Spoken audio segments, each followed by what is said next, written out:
9h45, la Barry Info Soir. Messieurs, dames, bonsoir et bienvenue à cette nouvelle session d'information du mardi 17 décembre 2024. Le ministre de la Jeunesse, des Sports, des Arts et de la Culture, le colonel-major Abdraman Amadou, a présidé ce matin les travaux entrant dans le cadre du programme Young Connect Niger, une initiative phare du PNUD en faveur de la jeunesse. Nafissatou Yahya, Ibrahim Abdou. Cette cérémonie marque en effet le lancement des activités entrant dans le cadre du programme Youth Connect Niger, un programme qui vise l'autonomisation des jeunes Nigériens, a souligné le gouverneur de la région de Niamey en prenant la parole en premier. Youth Connect Niger vise d'ici 2030 à faire de la dimension démographique de notre continent une dividende dans la positivité, car notre continent est le plus jeune de la planète. Bien comprise, cette initiative par la jeunesse africaine fera de cette plateforme une parcelle à la résolution des problèmes cruciaux qui minent notre continent, à savoir l'éducation, la santé, la pauvreté endémique, l'insécurité.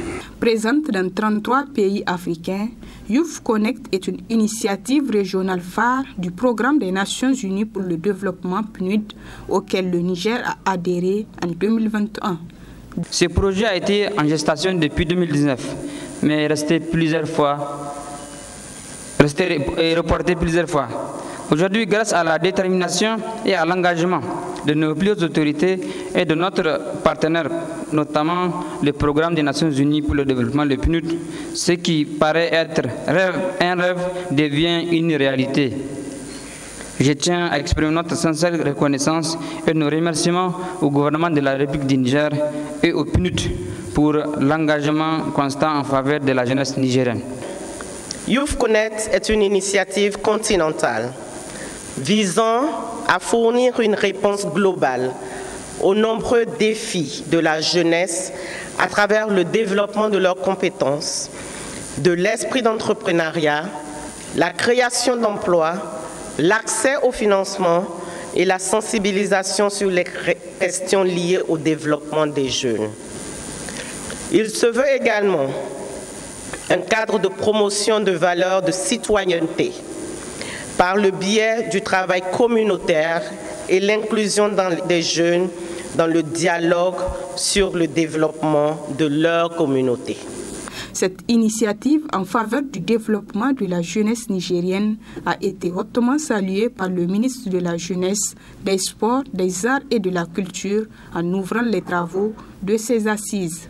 Chers partenaires, je voudrais ici saluer votre engagement aux côtés du Niger pour soutenir les objectifs que nous nous sommes fixés. Ceux de l'affirmation complète et inconditionnelle de notre souveraineté et le placement des jeunes au cœur de toutes les initiatives de notre développement. À vous, les jeunes, votre épanouissement et votre réussite sont au cœur des préoccupations. Nous sommes conscients que les défis auxquels vous êtes confrontés sont nombreux et complexes. Et nous sommes déterminés à travailler avec vous pour trouver des solutions durables et efficaces. Rappelons enfin que plusieurs panels en lien avec le développement de la jeunesse seront animés au cours de ces assises placées sous le thème « Autonomisation des jeunes ». École supérieure de la communication électronique et de la poste, ESSEP, a abrité ce matin une journée de sensibilisation au profit des jeunes en lien avec la promotion de l'entrepreneuriat des jeunes. Il s'agit d'une initiative portée par la Confédération nigérienne de travail qui va concerner plusieurs grandes écoles de la place. Le point avec Adam Soumana et Sadou Doumi. Encourager les étudiants de l'école supérieure de la communication électronique et de la poste ESSEP dans l'entrepreneuriat des jeunes en vue d'une employabilité de cette importante frange de la population, tel est le souci ayant conduit la Confédération nigérienne du travail CNT à initier cette journée de sensibilisation. Une initiative vivement saluée par le représentant de la direction générale de l'ESSEP, pour qui celle-ci cadre parfaitement avec l'un des objectifs que s'est assigné cette prestigieuse école. À l'école, nous ne formons pas que des étudiants porteurs de, porteurs de diplôme, mais nous formons des étudiants porteurs de projets. C'est pour dire que ici, nous encourageons déjà l'entrepreneuriat et accueillir cette initiative qui rentre vraiment dans le cadre des activités que nous menons tous les jours ne peut que nous rassurer et nous conforter dans ce que nous sommes en train de faire. Procédant à l'ouverture officielle de cette campagne, le premier responsable de la CNT a indiqué que le choix de cette école n'est pas fortuit, tout en évoquant l'objet de cette rencontre. Cette activité s'inscrit dans le cadre d'une logique de la Confédération qui consiste à accompagner les jeunes dans le cadre de l'employabilité, mais aussi de l'entrepreneuriat. Qui parle d'employabilité, parle des possibilités de jeunes à trouver un emploi, mais un emploi décent. Si nous avons choisi d'être avec vous, c'est parce que nous avons compris que dans les objectifs de l'ESSEP, il ne s'agit pas seulement de former les jeunes avec des diplômes, mais il s'agit de les former, avoir les diplômes, mais également sortir avec des projets et des projets ambitieux. C'est pour cela que la CNT s'est intéressée à cette école pour dire que dans le cadre également de notre programme d'employabilité des jeunes, il est important qu'on vienne vers vous et que nous fondons beaucoup espoir qu'à l'ESSEP, il y aura également des jeunes entrepreneurs qui sortiront après leur formation. Ainsi, plusieurs grandes écoles de la place sont à l'agenda de la CNT dans le cadre de la mise en œuvre de ce programme visant la promotion de l'entrepreneuriat des jeunes. Vous ne savez pas que la CNT forme, sensibilise et accompagne un entrepreneuriat des jeunes? Ah bon, c'est quoi la CNT? La CNT, c'est la Confédération nigérienne de travail. Elle regroupe 64 syndicats. Ah oui, la CNT est en train de faire lobby et plaidoyer auprès de l'État et aux partenaires techniques et financiers pour augmenter le budget de l'entrepreneuriat des jeunes. Avec des partenaires spéciaux comme la CNV internationale, le PCPA avec son PCPA à Cotonou et une cellule de communication. Vive la CNT! L'Institut de la Haye pour l'innovation de la justice, HIL, organise depuis ce mardi 17 décembre 2024 un atelier de partage de capitalisation du programme d'accélérateur de la justice pour les organisations de la société civile au Niger. Cet atelier présidé par le secrétaire général du ministère de la Justice et un cadre pour les ESC afin de capitaliser les expériences des ESC et d'explorer de nouvelles approches innovante. Nafissa Touzakou, Chebou Disso. Créer un cadre d'échange et de réflexion stratégique sur les approches novatrices développées par les organisations de la société civile nigérienne avec un accent particulier sur l'accès des femmes au foncier, c'est l'objectif visé à travers l'organisation par HIL, l'Institut de la Haye pour l'innovation de la justice, de ce présent atelier de partage et de capitalisation du programme d'accélérateur de la justice pour les OSC au Niger. Cet atelier représente aussi la clôture du processus de renforcement des capacités des OSC de la première cohorte du programme, constituant non pas une simple célébration, mais un cadre stratégique de dialogue entre ces mêmes acteurs.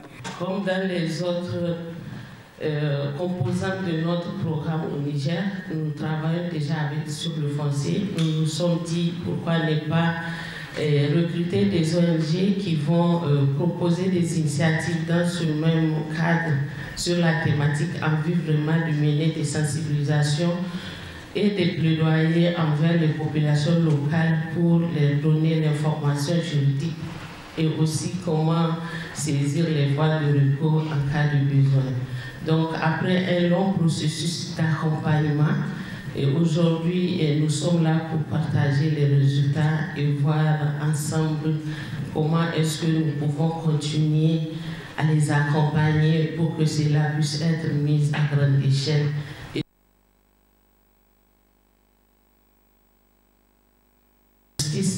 Le fait d'avoir avec nous ce matin Madame la SG du ministère de la Justice est une grande opportunité pour nous, et beaucoup plus pour ces ONG ayant porté ces initiatives à pouvoir avoir un plan d'action pour l'avenir pour travailler à améliorer l'accès des femmes à la justice. Le programme d'accélérateur de la justice pour les organisations de la société civile nigérienne, une initiative saluée et encouragée par la secrétaire générale du ministère de la Justice, vit son caractère important pour le Niger. Ce programme d'accélérateur de la justice pour les organisations de la société civile lancé par Hill représente une innovation dans notre démarche d'amélioration du système judiciaire. Il illustre parfaitement comment la synergie entre l'État et la société civile peut générer des solutions concrètes et efficaces pour nos concitoyens. Les résultats que vous avez obtenus jusque-là sont encourageants. Vos initiatives ont permis de renforcer l'accès à l'information juridique pour les populations vulnérables, développer des solutions innovantes pour la solution de conflits fonciers, améliorer la collaboration entre les acteurs de la justice formelle et informelle, sensibiliser les communautés sur les droits et devoirs des citoyens. Cet atelier n'est pas une simple formalité administrative. C'est un moment précieux pour capitaliser les expériences acquises, identifier les bonnes pratiques à répliquer, renforcer les synergies entre les différents acteurs de la justice. Au cours de cette rencontre de partage et de capitalisation qui sera riche en animation de 2 conférences de débat, une sur les initiatives des OSC fonciers et JAR et l'autre sur le dialogue et collaboration entre les OSC et les acteurs judiciaires sur le foncier, les participants ont eu droit à la présentation des initiatives des 3 ONG sélectionnées, à savoir le REPAD, le Raza Press et l'ONG AFRC Bunkasa Karkara. Un tour dans les marchés pour constater les prix des produits, particulièrement ceux des condiments qui sont disponibles, mais leur prix reste toujours cher selon les clients rencontrés dans un marché de Niamey par nos reporters Sekinatou Sadou et Sadou Doumi. Après une période de rupture, la tomate et bien d'autres légumes frais sont à nouveau disponibles dans les différents marchés du pays. Toutefois, la question des prix reste un sujet sensible d'après les revendeuses et consommatrices. Les prix des légumes ont connu une baisse maintenant. Les légumes frais sont tous disponibles et à des prix abordables. Et ils nous proviennent tous du Niger, Malanville, Bénin et Nigeria. S'il plaît à Dieu, tout sera moins coûteux.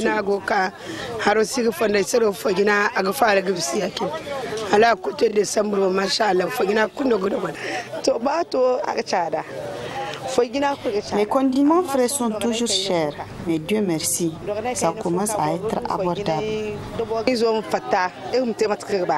Ces derniers n'ont pas manqué de lancer un appel auprès du gouvernement. Les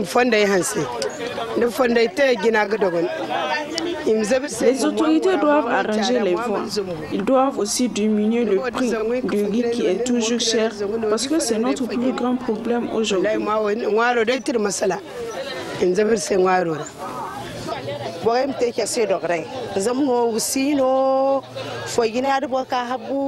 Il n'y a pas d'argent. Les vendeurs et revendeurs doivent alléger leurs tarifs. Les autorités n'ont qu'à travailler là-dessus parce qu'aujourd'hui, 1000 francs ne peuvent pas faire une sauce.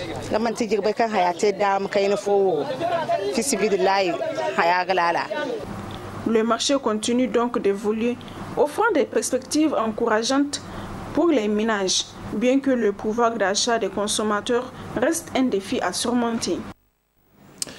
Voilà, messieurs et dames, fin de cette édition. Merci à vous de l'avoir suivi. Au revoir.